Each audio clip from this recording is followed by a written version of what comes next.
Rencana akuisisi mesin perang sejak 2020 memang luar biasa karena bersifat ambisius. Walakin program ambisius pada MEF 2020-2024 boleh dikatakan dapat berjalan seperti pengadaan 42 Rafale F4I, 2 400M, 13 radar GM400 Alpha dan 2 PPA. Masih ada pula kegiatan ambisius yang menunggu kepastian anggaran agar kontrak dapat diaktifasi, misalnya pembelian 2 kapal selam Scorpion Evolve. Akan tetapi terdapat juga program ambisius yang nampaknya harus dialihkan ke periode 2025-2029 seperti pesawat pancar gas F-15IX.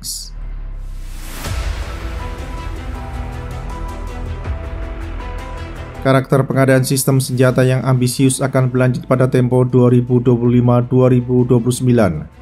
Sebagai contoh ialah pembelian kapal induk bekas agar Jakarta menjadi anggota klub kapal induk sejagat. Ada pula program akuisisi kapal perang dari Cina agar Indonesia dapat menyenangkan hati Cina walaupun wilayah Jakarta diklaim oleh Beijing. Karena karakter ambisius itu pula, tidak heran bila Matra TNI harus berulang kali melakukan revisi terhadap rencana kebutuhan atau Renbud yang diajukan kepada Kementerian Pertahanan. Mengingat bahwa akuisisi peralatan perang melibatkan uang, perlu diperiksa bagaimana relasi antara ambisi di satu sisi dan isi tas di sisi lain.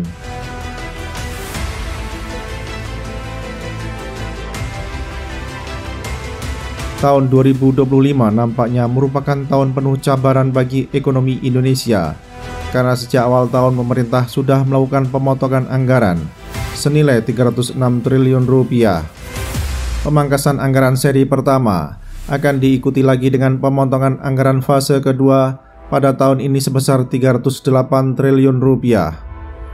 Belum cukup dengan itu, akan ada lagi penyunatan anggaran tahap ketiga yang bernilai 300 triliun rupiah yang menyasar dividen BUMN.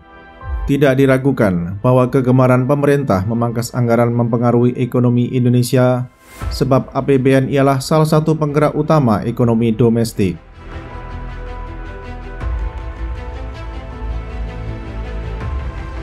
Pengguntingan anggaran dilakukan ketika pemerintah menargetkan pertumbuhan ekonomi 8% per tahun pada beberapa tahun ke depan.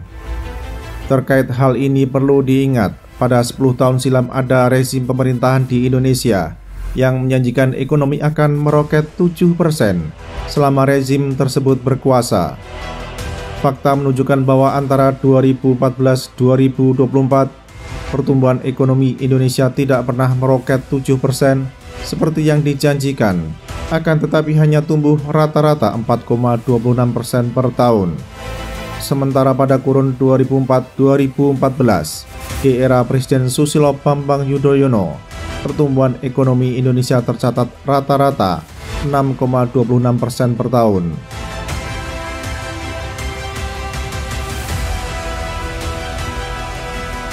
Belum lama ini, Goldman Sachs telah menurunkan peringkat pasar saham dan obligasi Indonesia gara-gara tekanan ekonomi sejagat dan ketidakpercayaan pasar terhadap Danantara. Bank investasi yang bermarkas di Lower Manhattan tersebut memangkas pasar saham Indonesia dari overweight menjadi market weight. Adapun peringkat surat obligasi negara bertenor 10 tahun hingga 20 tahun menjadi netral setelah sebelumnya obligasi itu paling disukai pasar. Sebelumnya Bank Investasi asal Paman Sam sudah menaikkan proyeksi defisit fiskal Indonesia dari 2,5% menjadi 2,9%, alias sudah mepet dengan batas 3% sebagaimana diatur dalam Undang-Undang Keuangan Negara.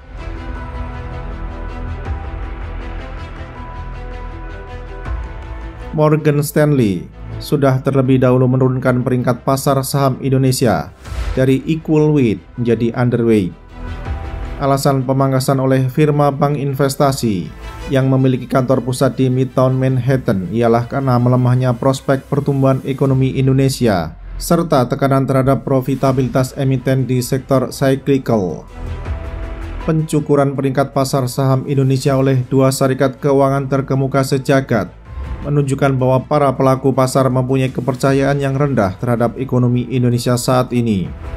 Hal demikian merupakan isyarat bahwa kinerja ekonomi Indonesia akan teruk tahun ini bila tidak dikelola dengan baik.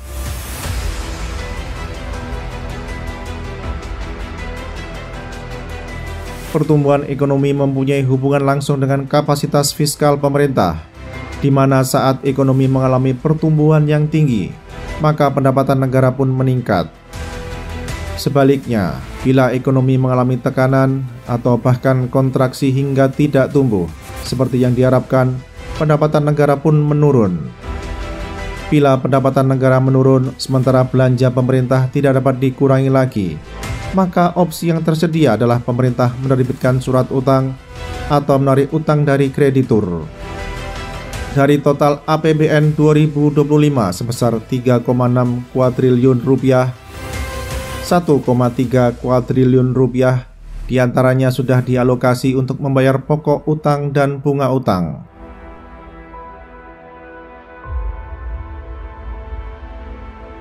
Dalam hal ihwal pembelian mesin perang, warsa ini tercatat sebagai tahun penyelesaian MEF 2010-2024, di mana masih ada sekitar 60 kontrak yang belum memiliki loan agreement atau aktivasi kontrak.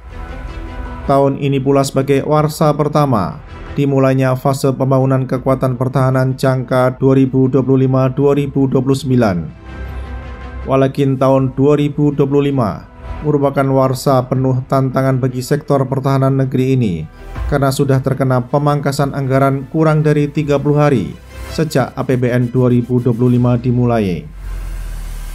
Anggaran pertahanan senilai 166,2 triliun rupiah disunat sebesar 26,9 triliun rupiah, di mana pengguntingan mengenai pos anggaran belanja barang dan belanja modal.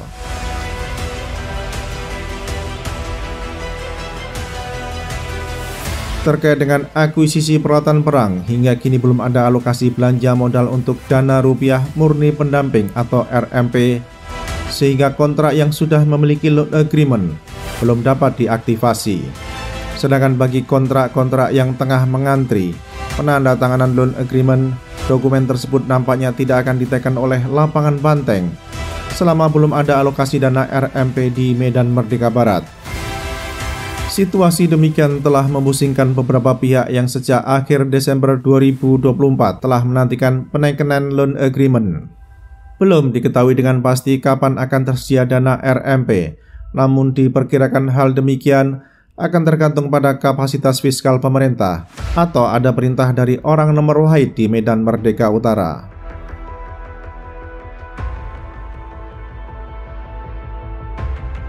Lalu bagaimana nasib kontrak-kontrak yang tidak mendapatkan RMP? Setidaknya terdapat dua pilihan, yakni pertama, kontrak default alias tidak dapat dilanjutkan lagi.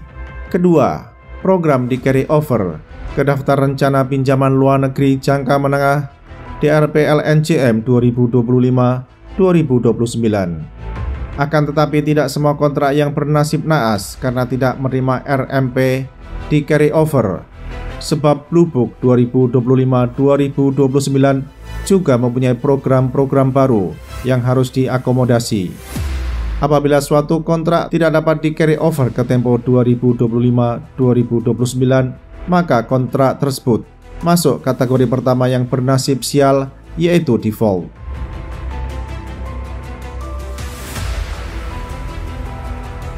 Kapan Kementerian Perencanaan Pembangunan Nasional atau Bappenas akan mengeluarkan DRPLNCM 2025-2029 masih menjadi misteri sampai sekarang. Tidak tertutup kemungkinan Taman Suropati akan menerbitkan dokumen sakti tersebut setelah matahari 31 Desember 2025 tenggelam di ufuk barat Pulau Sumatera. Cepat atau lambatnya kementerian yang pernah dipimpin oleh Saleh Afif mengeluarkan Blue Book 2025-2029 dipengaruhi oleh sejumlah faktor seperti dinamika di Medan Merdeka Barat, restu Dewan Pertahanan Nasional, dan pula kondisi fiskal pemerintah. Akan tetapi tidak perlu khawatir, sebab cepat atau lambat misteri soal pengeluaran DRPLNCM 2025-2029 akan terpecah sebab Blue Book 2025-2029 tidak tergolong unsolved mystery.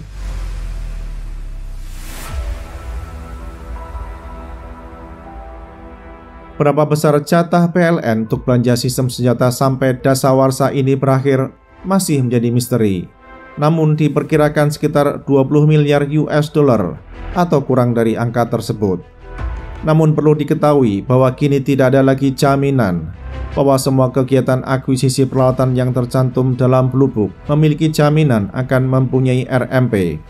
Ada atau tidaknya RMP selain tergantung pada kapasitas fiskal pemerintah, pula tergantung bagaimana lobby-lobby politik dilancarkan oleh pihak-pihak yang berkepentingan agar RMP dikucurkan oleh pemerintah.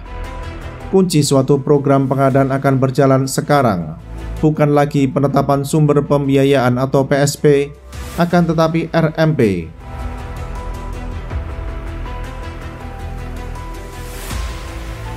Walaupun penghuni Medan Merdeka Utara pernah berkantor di Medan Merdeka Barat, hal demikian bukan jaminan bahwa program pembelian peralatan perang mendapatkan prioritas utama. Sejak Oktober silam sudah jelas program apa saja yang jadi prioritas utama pemerintahan Indonesia saat ini, di mana sektor pertahanan bukan prioritas utama. Pemotongan anggaran yang dilakukan tidak ditujukan agar sekitar 60 kontrak memiliki RMP, namun buat pembiayaan makan gratis bagi anak-anak sekolah. Alih-alih meminta alokasi dana RMP kepada Kementerian Keuangan, Kementerian Pertahanan memprioritaskan permintaan dana agar dapat membentuk 100 batalion teritorial pembangunan yang tugasnya ialah di sektor pertanian dan bukan satuan tempur seperti layaknya batalion infanteri.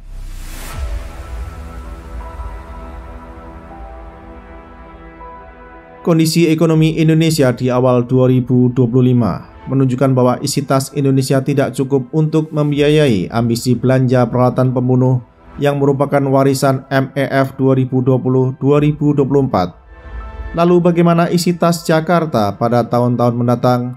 Sampai kini belum ada pihak yang berkompeten yang memperkirakan bahwa kondisi ekonomi Indonesia pada 2026 ke atas akan baik-baik saja, mengingat bahwa ekonomi Indonesia mengalami tekanan internal dan eksternal.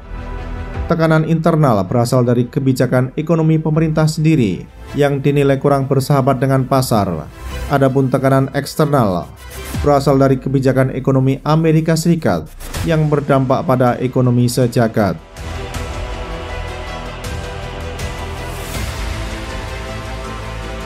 Dengan isi tas yang diperkirakan masih terbatas, lalu bagaimana memenuhi ambisi belanja sistem senjata yang ambisius hingga dekade ini selesai? Blue Book 2025-2029 mungkin hanya akan menjadi dokumen yang indah untuk dibaca, akan tetapi realisasinya tergantung isi tas pemerintah. Kunci dari implementasi Blue Book ialah RMP dan bukan PSP, di mana RMP berasal dari isi tas pemerintah. Mengingat bahwa sektor pertahanan bukan prioritas dalam pembiayaan pemerintah, penyediaan RMP sampai dasawarsa ini berakhir diprediksi bukan prioritas pula.